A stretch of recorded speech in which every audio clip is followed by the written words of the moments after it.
В этом ролике встретятся два противоположных мира, где дисциплина и сила проявляются по-разному, но с одинаковой философией, через труд, самоконтроль и любовь к делу. Дима – представитель индустрии, где соблазны и эмоции, но при этом абсолютный фокус и трезвость. Я спортсмен, для которого тело и психика – инструмент, но при этом я кайфую от процесса, а не выгораю в нем. Ролик не про спорт и не про бар. Он про характер, внутреннюю силу, путь и удовольствие от того, что делаешь. Это будет формат совместной тренировки и разговора, без постановочности. У каждого своя сила, но философия схожа. А я учу людей строить тело и характер. Привет, Димасик. Рад тебя видеть. Взаимно. Сегодня я тебя угощаю. Наконец-то хоть раз кто-то меня угостит. То вечно я кого-то угощаю, вечно кому-то наливаю. Ну что, навалим на ноги? Сегодня... Я уже боюсь этой тренировки на самом деле. Сегодня у нас тренировка ног, Legs Day. У нас с Димасиком, как оказалось, одинаковая проблема с грыжей межпозвоночной. Наверное, L5S1 у тебя. L5S1 – это база, классика. Да. Вот, я с этим уже давно живу и надеюсь, что что-то подскажу в плане тренировочного процесса Диме. Вот, разберем наши ситуации, пообщаемся. И это будет, конечно же, для вас тоже полезно. Друзья, всем привет. Но меня, наверное, никто не знает. Скорее всего, даже никто не знает на Саше канале. Меня зовут Дима Симончук, и мы тренируемся в одном зале, где Саша тренирует. Собственно, этот человек меня вдохновляет, мотивирует, очень круто своим примером показывает, как можно расти, развиваться и дисциплинировать себя и добиваться своих целей. Поэтому мы сегодня снимаем совместную тренировку. А Саша, спасибо за то, что пригласил, согласился. Кайф. Сегодня с кайфом потренируем ноги. Погнали!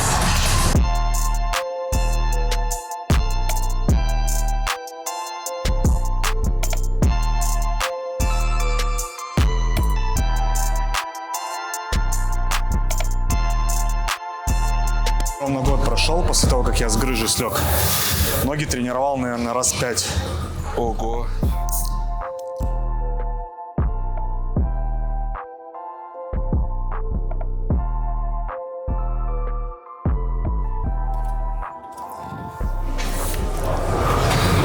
Я уже устал.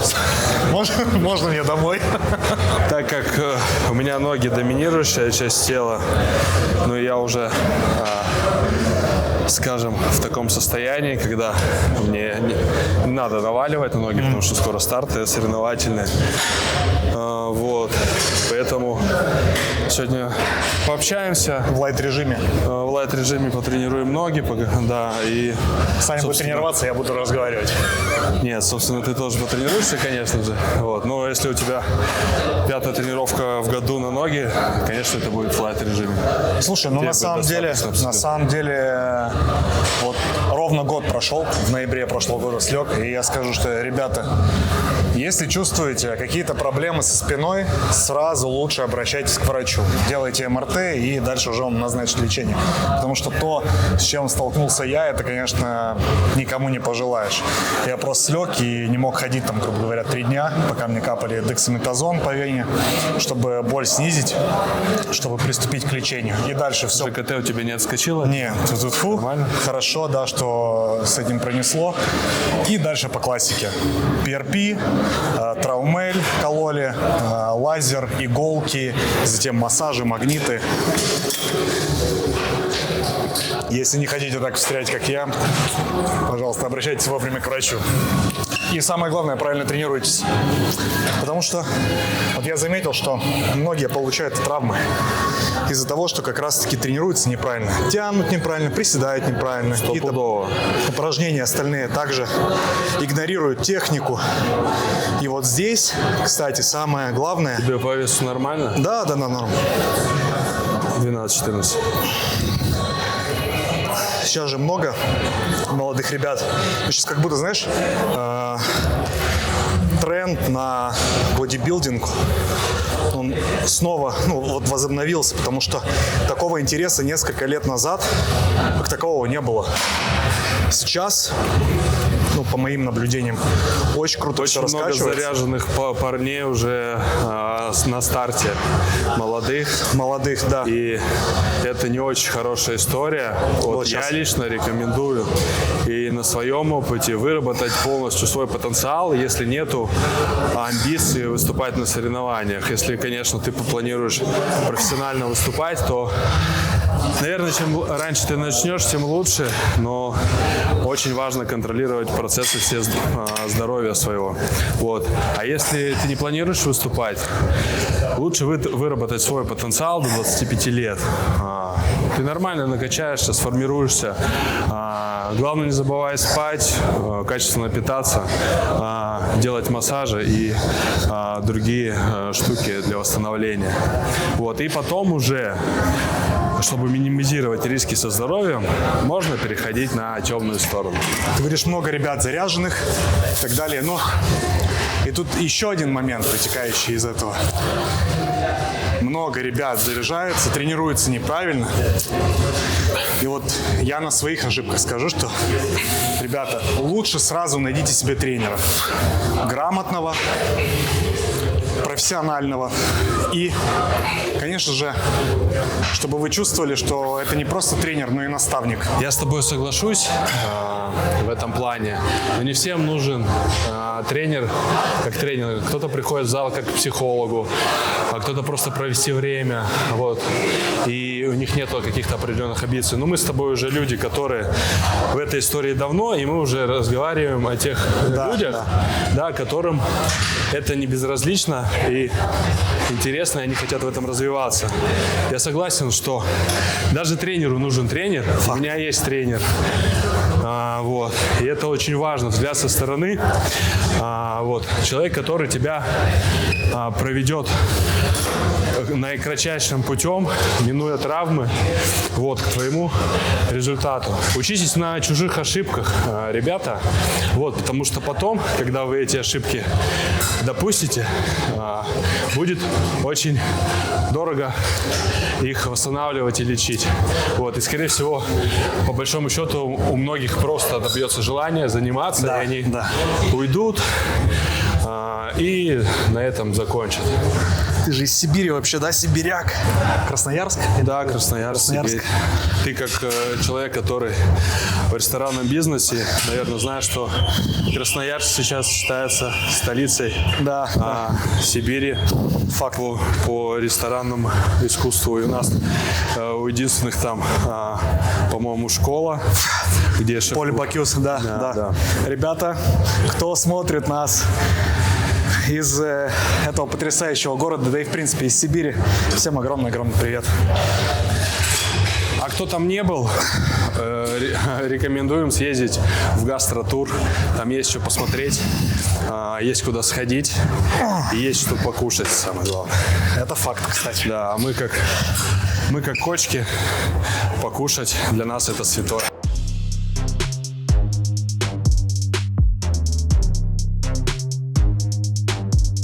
Почему Москва? Потому что в нашем искусстве, в ремесле, я считаю, в России города лучше нету. Здесь можно хорошо развиваться и хорошо зарабатывать. Как приятный бонус к любимой профессии, скажем так. У меня 2 строительных образования, я долго отработал инженером в проектном бюро. Вот. Но все-таки сидеть в офисе – это не моя история. И я вот параллельно работал тренером по вечерам. Ну и так вот вышел на то, что полностью связал себя с культуризмом. Круто, круто. Я тебя очень понимаю, потому что я отучился 5 лет на финансиста и понял, что банк вообще не мое. Вот, а я работал уже там, с 2012 года, когда на 2-м курсе универа был, пошел официантом работать. Деньги нужно было зарабатывать. Потом мне понравилось. Меня там ребята пригласили в бар.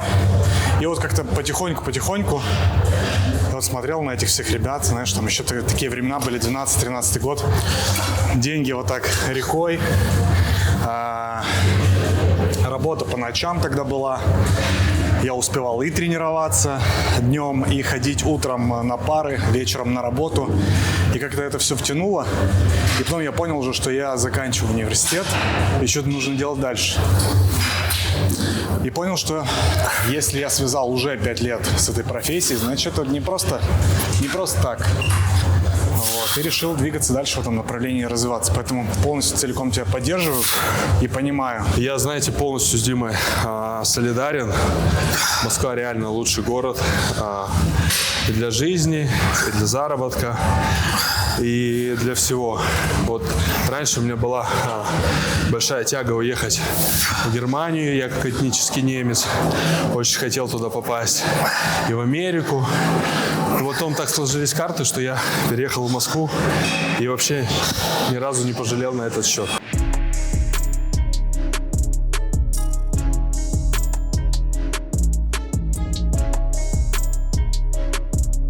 Очень нравится, что ты сейчас очень много начал выпускать роликов на Ютубе и показываешь вот эту обратную сторону, то есть все, что за кадром происходит, потому что в Инстаграме понятно, что все привыкли видеть результат, красивую картинку, классную форму, правильный свет, так сказать. В общем, это всего касается, да, в принципе, в жизни.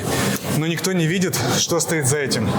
То есть это жесткая дисциплина, правильный режим, это какие-то ограничения, да, то есть, которые ты ставишь перед собой, чтобы достичь результата. И это очень круто. Очень круто, что ты это раскрываешь. Как ты встаешь в 4:30, в 5 утра, едешь на этот рынок, закупаешься мясом. Я не знаю, что нужно сделать, чтобы я встал в 5 утра. Если честно, у меня режим начинается вот с 7 утра. Все, если я встаю раньше, день точно пойдет не так. Либо если я встаю слишком поздно, я понимаю, что все пойдет наперекосяк сегодня. Как себя дисциплинировать? Как ты пришел к этому?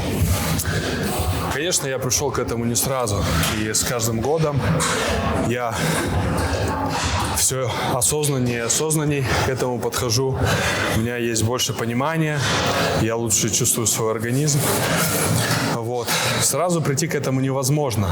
Над этим нужно работать, как и над всем. Вот, и все. Просто нужно это делать там, где не хочется, там, где лень. А я тоже человек. Мне хочется подъесть, мне не хочется куда-то идти, мне не хочется тренироваться порой. Вот. И как бы это нормально. Просто нужно бороться с самим собой, потому что ты есть свой главный соперник в этой жизни. Вот. И когда ты настраиваешь фокус в своей голове, вот, щемишь внутреннего себя, ленивого, вот, и делаешь просто свою рутину ежедневную через силу, ну, вот, это как бы не составляет в дальнейшем никакого такого труда. Как зубы почистить, да, понимаешь? Да. К этому нужно относиться. Тренировка, как зубы почистить, проснуться, как на работу пойти, да, там пораньше на рынок поехать, еще что-то. Вот. Ну, конечно же, в таком состоянии у меня на подготовке 6 месяцев дефицита. Конечно же, после таких нагрузок, объема кардио, силовых, вот, мало количества еды, а ем я как 50-килограммовая девочка сейчас, отлетает просто ЦНС, и ты... Вот только я хотел спросить, как ЦНС-то? И ты просто встаешь, ложишься в час и встаешь в 3, и вот целый день 10 персоналок провел, потренировался и кардио еще сделал. Вчера увидел у Саши в Инстаграме календарь, расписание, там просто тренировки с утра до ночи. Я думаю, вау. И это нужно еще самому потренироваться, при том, что человек на подготовке находится. Вот. И это в очередной раз доказывает, что дисциплина – это про результат тогда и потом. То есть запомните, вот особенно молодые ребята, что нужно вырабатывать дисциплину, потому что 7-минутного результата вы не получите, тем более в таком спорте, как бодибилдинг. Самое главное в этом всем – это, если мы отмотаем назад и говорили, когда про работу, это заниматься тем, что вам нравится. Да. Вот. и от того, что вы кайфуете. Если вы от этого не кайфуете, это вам не приносит удовольствия, вот, то ничего вы с этого не выжмете, так сказать. Как с работы, да, там до 30, наверное, можно поискать себя, поработать на каких-то работах, которые тебе не нравятся. Но после 30, я считаю, нужно прийти к тому, что тебе будет приносить удовольствие. Слушай, Дима, а вот как раз говоря про работу, ты же не пьешь вообще? А как получается работать в индустрии? Знаешь, у меня некоторые подопечные, типа, ну вот, там, к начальнику или какие-то проекты подписать, но я не могу, типа, отказать. Ну, типа, нужно пить, это работа такая, пить. Как бы. Вот как ты с этой историей справляешься и как вообще со своими ребятами, с кем работаешь, вот, как это тебе помогает? Я имею в виду, как спорт тебе помогает? Слушай, на самом деле, вот соблазна много, потому что особенно, когда ты еще находишься на такой позиции, да, на должности руководителя, многие же этим пользуются и пренебрегают какими-то правилами, то есть правилами даже этики, могут там и выпить на работе и так далее. Но для меня это там 7 лет назад практически стало каким-то табу в плане того, что я раньше выпивал, и я чувствовал, что ты теряешь несколько дней своей жизни потом. Вот, и как-то в один момент щелкнуло, там, в 2019 году, я просто перестал пить. Я понял, что насколько лучше себя чувствую всегда, у тебя нет перепадов настроения, у тебя нет вот этой вот дофаминовой ямы жесткой. Вот, и я, как человек, который работает с алкоголем, должен разбираться в нем. То есть я должен чувствовать органолептические свойства, понимать, чем один продукт от другого отличается. Я пробую, но сплевываю. То есть даже когда я там создаю коктейльные карты, создаю коктейли, попробовал, ты уже, в принципе, понимаешь баланс, ты знаешь, как работать с продуктом, ты знаешь, что нужно сочетать, что не нужно сочетать. Это как у тебя там с тренировочным процессом и испытанием, что можно сочетать, что нет. Здесь та же история. Мне именно спорт и вот эти вот какие-то ограничения, они помогли расти быстрее, потому что с тем же вот спортзалом, я помню, когда в 2021 году меня поставили там на должность барменджера в ресторане White Rabbit, я работал вообще там с 10 до практически закрытия ресторана, до 12 ночи, потому что такой период был, когда ты еще практически ничего не знаешь, а у тебя куча задач, и времени на тренировки, казалось бы, просто нет. Я тренировался тогда в другом зале, он был круглосуточный. Я после работы ехал тренироваться. Вопрос в приоритетах. Время вот, всегда найти можно. Вот, да. Поэтому, ребята, те, кто ищет отговорки, вот вам простой пример.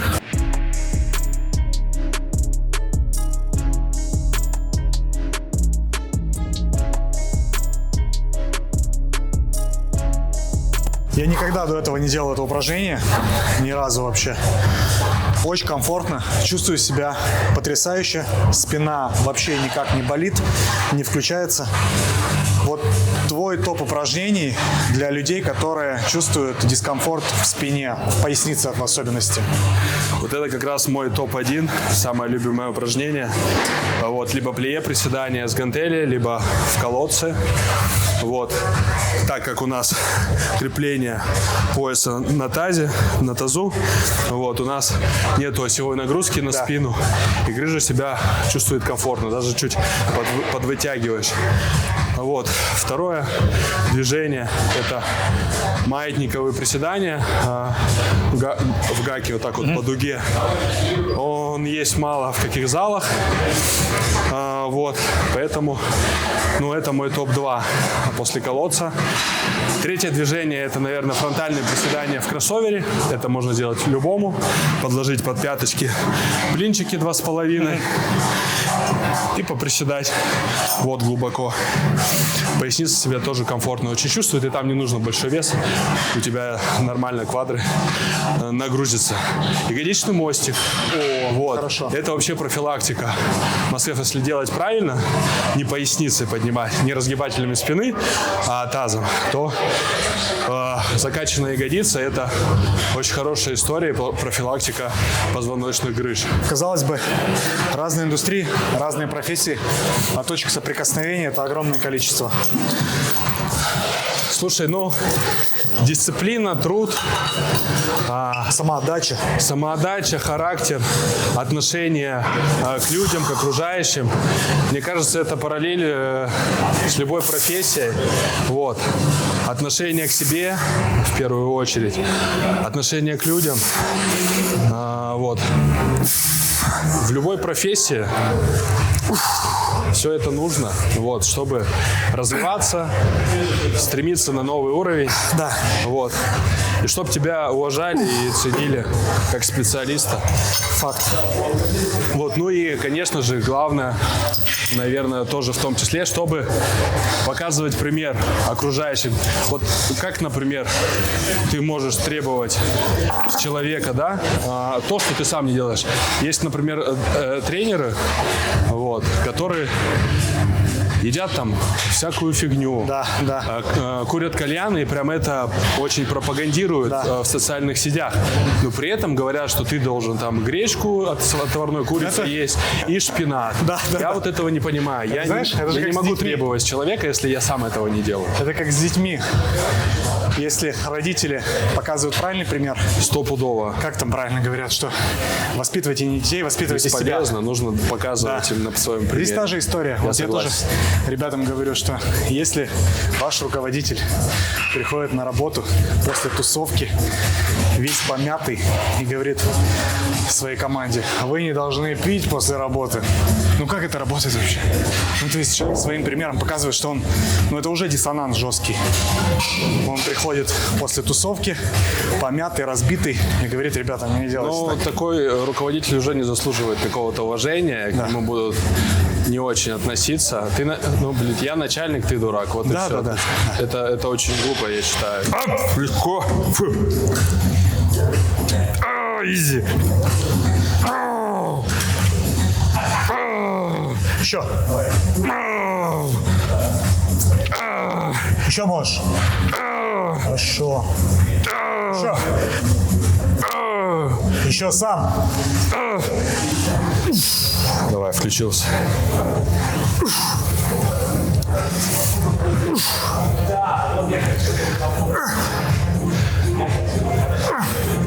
Еще работай. Встал. Еще. Встал. Со мной. Еще. 2. Хорош. Хорош. Слушай, я всю жизнь в спорте, как бы родом из небольшой деревни. У нас там не было каких-то супер крутых секций. Летом это был футбол, зимой это были беговые лыжи. В 16 лет я переехал, поступил в техникум строительный. И мой однокурсник повел меня в зал тренажерный. Вот. И это было ровно, получается, в 2008 году, начало ноября, как сейчас помню. И с тех пор я в зале не вынимаю, так сказать. Вот. Хорош. И сначала я вдохновлялся Халк Хоганом. Да. Вот многие там, Жан-Клод Ван Дамм, Шварценеггер. А у меня был Халк Хоган, Гром в раю. Усы вот эти его. Да. Вот. Это, кстати, не из-за Бамседа, это из-за Халки Хогана. Вот эти усы. Вот. И я начал кайфовать от зала. Мне мотивировал Кокляев, Жидрун Савицкий, силовой экстрим. Да. Тогда на пике это было. Я пошел заниматься пауэрлифтингом. Вот. Был в тяжах абсолютным чемпионом края по пауэрлифтингу. У меня прям перло. У меня связочно-суставной аппарат достаточно крепкий был. Вот. И я должен был 18 лет выступить на России и подтвердить мастера спорта. Но у меня выскочил вариант пойти в президентский полк служить в Москву. Вот, и меня забрали туда. И, собственно, в зале я собирал мастера спорта, но так его и не подтвердил. И потом уже вернулся и плавно перешел, в бодибилдинг. Слушай, а ты как пришел в это ремесло, так сказать? Что, у меня ролевые модели хорошие были. У меня отец в спорте. всю жизнь. Это к тому, что нужно показывать пример. Да, нужно показывать пример. Вот. У него всю жизнь бокс, тренажерный зал. И мама у меня всегда такая спортивная, подтянутая была. Мама медик, отец бывший служивый, так сказать. Вот. И Фундамент заложили. да, да. Мама волейболом занималась в молодости. Вот, и они как-то мне привили любовь к спорту. И уже с детства я был, со школьных времен я играл в баскетбол 6 лет. Отдал этому виду спорта и играл на районных соревнованиях, выступал за сборную школы, потом на областных. Вот. И затем пошла легкая атлетика, также областные соревнования и бокс. Потом я это все забросил. Переехал, когда уже в университет учиться, переехал в другой город. Я один раз сыграл в баскетбол и понял, что мне просто неинтересно уже. Открыл для себя тренажерный зал уже целиком и полностью. Это мне было 17 лет. Чтобы ты понимал, я весил в 17 лет 47 килограмм. И Я в 17 лет 110. Я пауэрлифтингом занимался уже. У меня рост был 170. Я вот как отец. Я до 18 лет вообще был мелкий, самый мелкий. И вот я хотел всегда быть заметным, потому что меня все видели, поэтому я там на всех соревнованиях участвовал. Везде, вот, пожалуйста, Симончука, посмотрите, вот я здесь прыгал, знаешь, за всеми самыми здоровыми пацанами, лишь бы меня увидели. И я пришел в зал и думаю, блин, ну это же вот мою детскую травму, так сказать, Слушай, закрыть. я вот только что хотел сказать, Да. что у всех, наверное, то есть все в зале, они немножечко ущемленные, скажем, да. и Это они факт. пришли Я вообще не какие-то отрицаю перегрузки. И это нормально абсолютно. То есть это хорошо, что ты свою энергию вот, направляешь в правильное русло, да? правильное русло. Вот, Да. ты не пакостишь, никому ничего не делаешь, ты пытаешься через спорт самовыразиться Да. и доказать себе в первую очередь, что ты хорош и как Это бы факт. Вот, не и всё. ущемленный.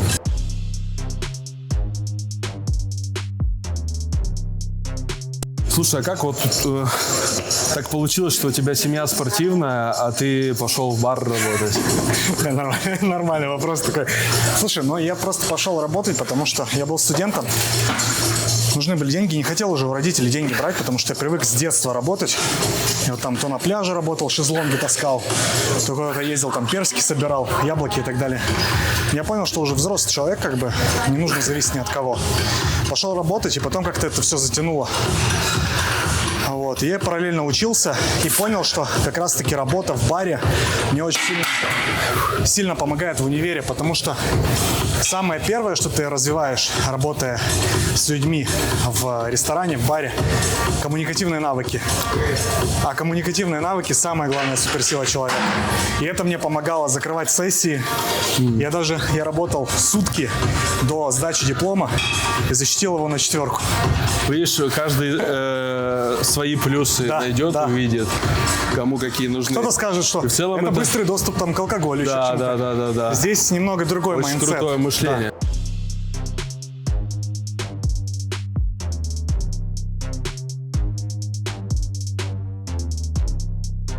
Самый главный, знаешь, вопрос, который я хотел тебе задать. Давай сделаем, может, что? А я задам, буду делать, а ты будешь отвечать. А я буду думать, давай. Чуть ноги пониже Так, и в стороны. Носочки в стороны. Оп. Вот так, да. Пониже еще ноги. На себя ноги. На себя. Да. Все. На тазобедренной кости. Ага.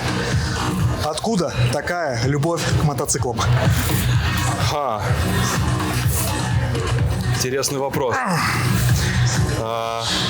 Тоже с деревни постоянно было что-то. Постоянно ковырялись в гараже.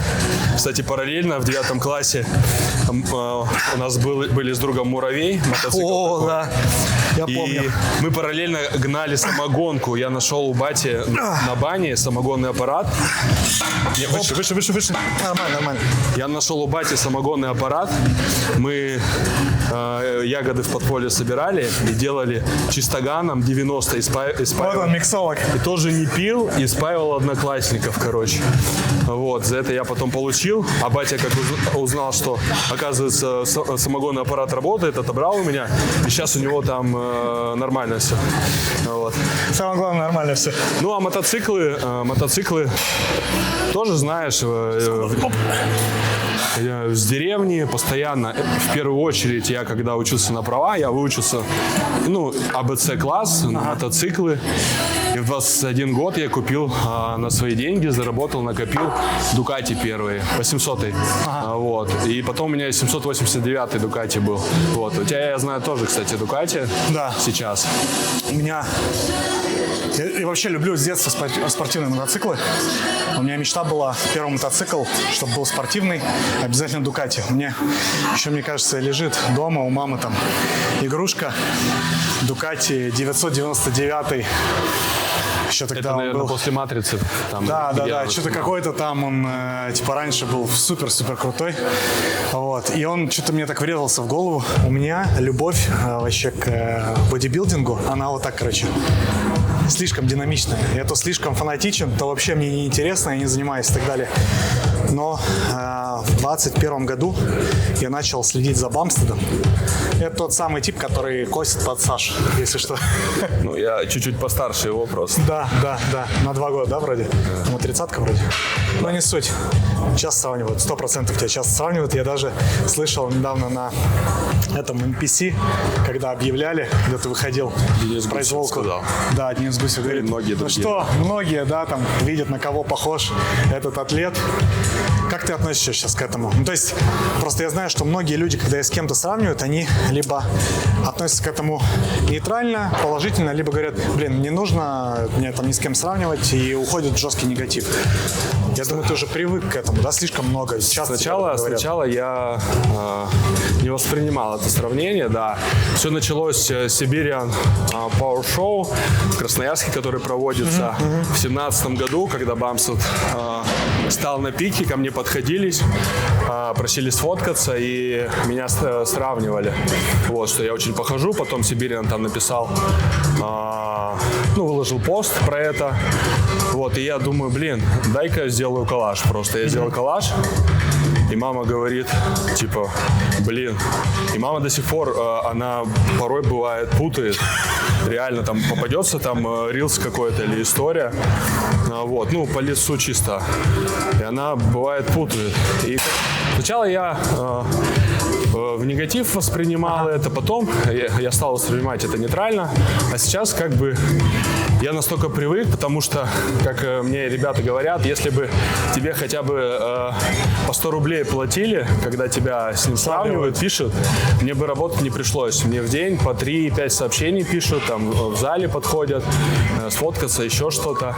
Вот. И у меня в Инстаграме, кстати, есть с ним фотка, и когда мы ездили на Дубай на выставку, и он меня увидел, он прифигел. У меня есть видео, которое я еще не выкладывал, кстати. Вот, я там подарил ему матрешек, он, его супруга и ребенок, который еще не родился, маленький. Вот, и он достаточно приятный чувак, он искренний. И вот то, что он показывает в своем влоге, в своем ютубе, он такой есть, он реально такой есть. И сейчас я положительно к этому отношусь, а почему бы и нет? Меня сравнивают с хорошим чуваком. Вот, то, что я хотел сказать, у меня сейчас эта мысль крутится последние несколько минут. К нему в целом я никак не пародирую, не подражаю. Вот, и про усы я уже сказал. А почему бы, и даже если не подражать, нужно же подражать лучше, не стремиться где лучше, делать так, как делают лучшие. Факт. И это нормально, это абсолютно нормально. Вот. Глупо, когда мне пишут, вот ты подражаешь Бамстеду. А чем я подражаю? Тем, что, я родился, он родился, и мы друг на друга похожи, что мы занимаемся в зале, у нас есть мышцы, есть усы. Так, если что, только у 2 мужчин в мире есть усы. Так случилось, что мы походим реально. Вот, нас люди путают, и мы занимаемся любимым делом. Вот, из песни слов, как говорится, не выкинешь. Поэтому я к этому сейчас нормально отношусь. А кто вдохновляет тебя вообще? Слушай, если мы берем вообще, в принципе, не из индустрии, и из индустрии, потому что меня, в принципе, там, знаешь, люди не из индустрии вдохновляют, не там из своей. Сложный вопрос. Сейчас сделаешь, попытаюсь на него ответить.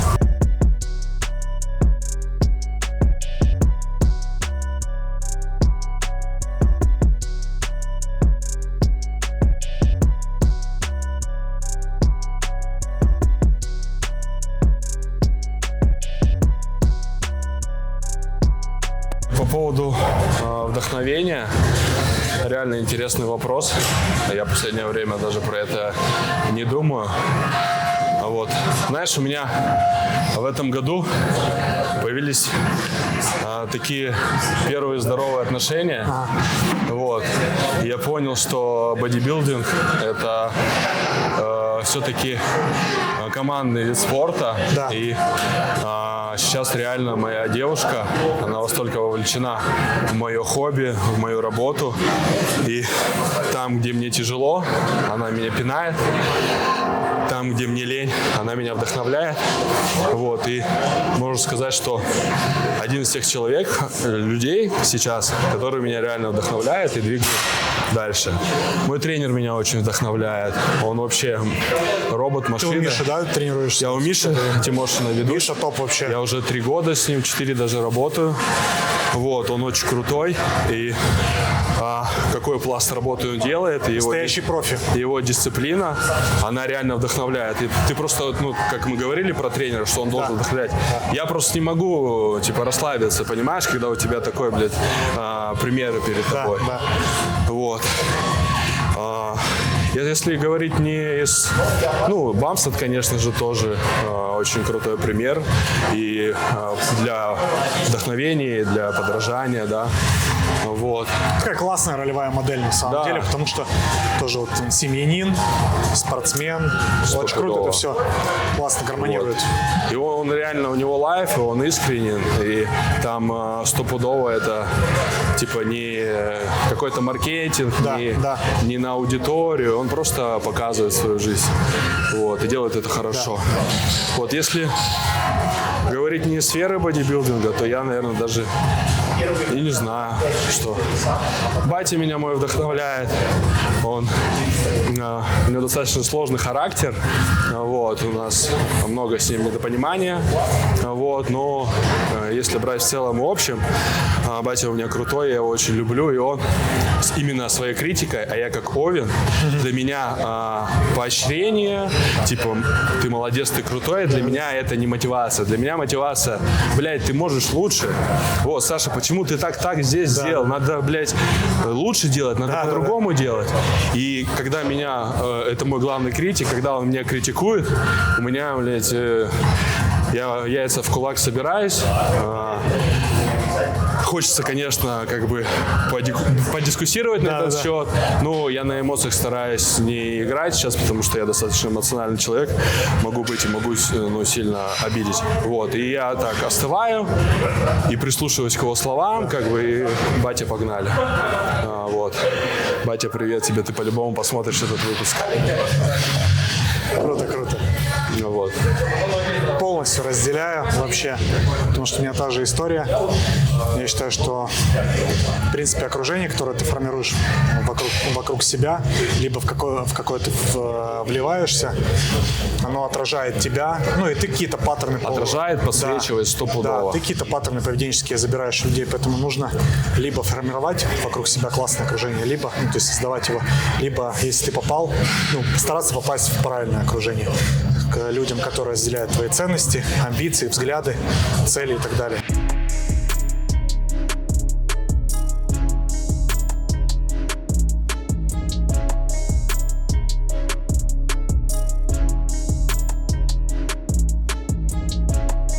Хотел еще подметить, что все гармонично у тебя смотрится, вот то, мы о чем разговаривали, да?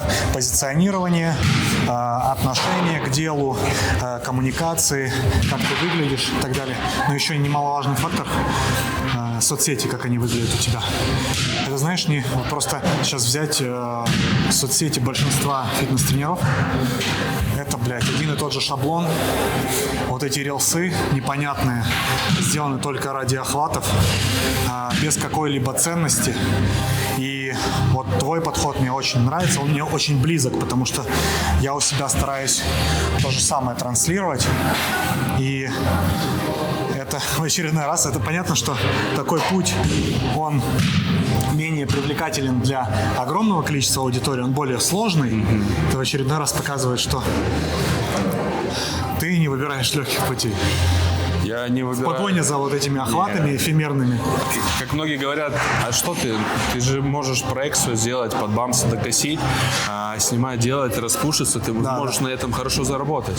Вот. А я к этому никогда не стремился. Я с деревни на самом деле, и мне сложно коммуницировать было, когда я переехал в город. И я вообще сам по себе, я вообще не продажник. Я не умею продавать. И для себя я нашел путь, продавать условно, да, что-то, но честным путем, своим примером непосредственно, чтобы люди видели меня такого, какой я есть, и, собственно, мотивировались, да, вдохновлялись и приходили уже ко мне как к ментору условно, который для них имеет вес, который для них уже является каким-то мотиватором, и отношения, и взаимодействие тогда будет совсем на другом уровне, чем там, я не знаю, просто с ресепшена какого-то человека взять. Вот. И я уже работаю с такими ребятами, да, у которых не просто там повторения надо там в зале посчитать, у них уже другие запросы, они уже хотят там серьезно выглядеть, тяжело тренироваться, у них есть возможности и желание самое главное. Вот. А с точки зрения соцсетей я вот вообще не продажник, я там не умею втюхивать что-то, красиво говорить для того, чтобы себя как-то, да, там превзойти. Я просто такой, как есть, деревенский чувак. У тебя другой путь, и сейчас ты его классно выстраиваешь, как раз-таки через YouTube. Мне очень понравилась вот эта вся закадровая жизнь, как ты все освещаешь, как ты показываешь. То есть, когда ты честен перед аудиторией, они сразу это понимают. А не когда ты там пуха на себя накидываешь. Вот, поэтому это очень круто.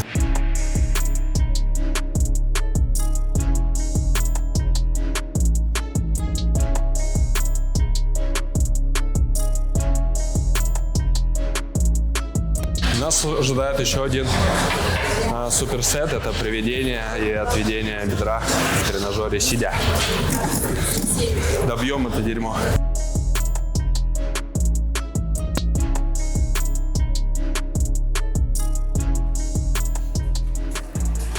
Одно из лучших упражнений для мужчин, кстати.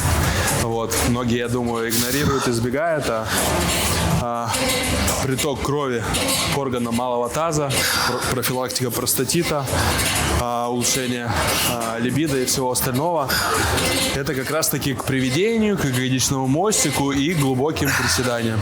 Вот. Так что, мужики, не забивайте. На свое здоровье в первую очередь. Многие же просто игнорируют, говорят, что это женские упражнения и так далее. Я это делать не буду. Вот, пожалуйста, ребята, слушайте, что говорит профессионал.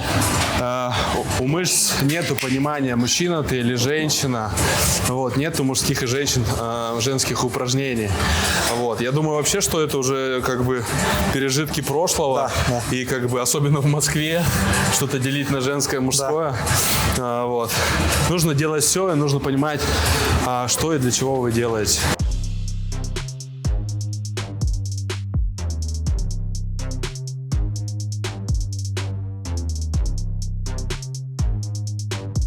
Качаем мощно, качаем долго, но я при этом не чувствую какой-то усталости, что меня там рубит спать и так далее.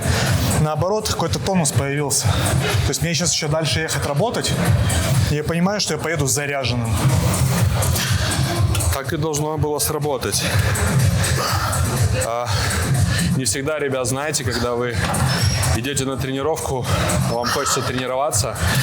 И не всегда, когда вы идете на тренировку, вам хочется тренироваться, у вас так или иначе может быть все переиграться по-другому. Бывает, знаете, идешь бодрый на тренировку, с кайфом, заряженный, а тренировка не идет. Да. А бывает, как сегодня в моем случае, когда я отработал, у меня состояние, меня рубило, я таблетированным кофеином закинулся, немножко претренingом закинулся, чтобы как-то себя в чувство привести. И это меня не привело в чувство на самом деле. А вот когда мы начали качаться и разговаривать, я так реально кайфанул от процесса в своем состоянии. Вообще. Вот, зарядился. Мне кажется, очень здоровский диалог получился у нас. Плотно, и классная тренировочка. За что тебе большое спасибо, Дим. Я просто реально удовольствие получил от процесса сегодня. Очень круто, знаешь, на самом деле, что очень много точек соприкосновения, очень много аналогий у нас и в спорте, и в ресторанном бизнесе, у тебя там в бодибилдинге. Классно, что это откликается, классно, что видение похоже. Вот. И это круто, когда есть такие единомышленники. Вот. Я безумно кайфанул, я не качал ноги очень давно. Вот. А мне это нужно. Мне это нужно обязательно. Нужно укреплять ноги. Вот. Сегодня открыл для себя... Во всем нужен баланс, ребят. Да. Сегодня открыл для себя все упражнения, которые мы сегодня делали, там, кроме этих, я не делал до этого ни разу. Я прочувствовал, что ноги можно тренировать не травмоопасно, безопасно, полностью включая мышцы. Вот. За что тебе огромное спасибо. Это я еще не все секреты раскрыл. Но все секреты потом. Вот.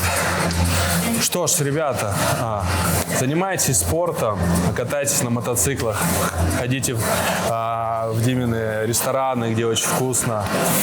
Любите своих женщин. Любите своих женщин, любите свою жизнь, старайтесь получать удовольствие от всего, чем вы занимаетесь, вот, чтобы потом не жалеть спустя какое-то время. Вот. И подписывайтесь на нас в соцсети, ставьте лайки. Нам нужна ваша поддержка. Вот. Это поможет алгоритмам Ютуба развиваться. Да. Вот. Поэтому, Дим, тебе спасибо за тренировку. Увидимся. Спасибо большое. Ребят, спасибо большое, что были с нами. Обязательно комментарии оставляем, подписываемся на наши соцсети, обязательно подписываемся на YouTube-канал Саши, потому что за этим человеком следить очень-очень интересно. Вот, всех любим, обнимаем, целуем. И еще, ребят, мы базировались в Комета Black. Вот, очень крутой зал с крутым оборудованием в центре Москвы. Им спасибо за френдли. Они всегда пускают с легкостью на съемку, не просят за это деньги. Вот. И благодаря им в том числе мы делаем для вас контент. Да. Самое главное, кстати, атмосфера в этом клубе. Поэтому, ребята, кто еще не занимается в Комете, тоже очень рекомендуем. Я здесь уже 3 года, поэтому от чистого сердца. Ну и здесь, конечно же, можно Сашу встретить и потренироваться у него. Все, ребят. Поэтому всем пока-пока. Прощались. Да, пока всем.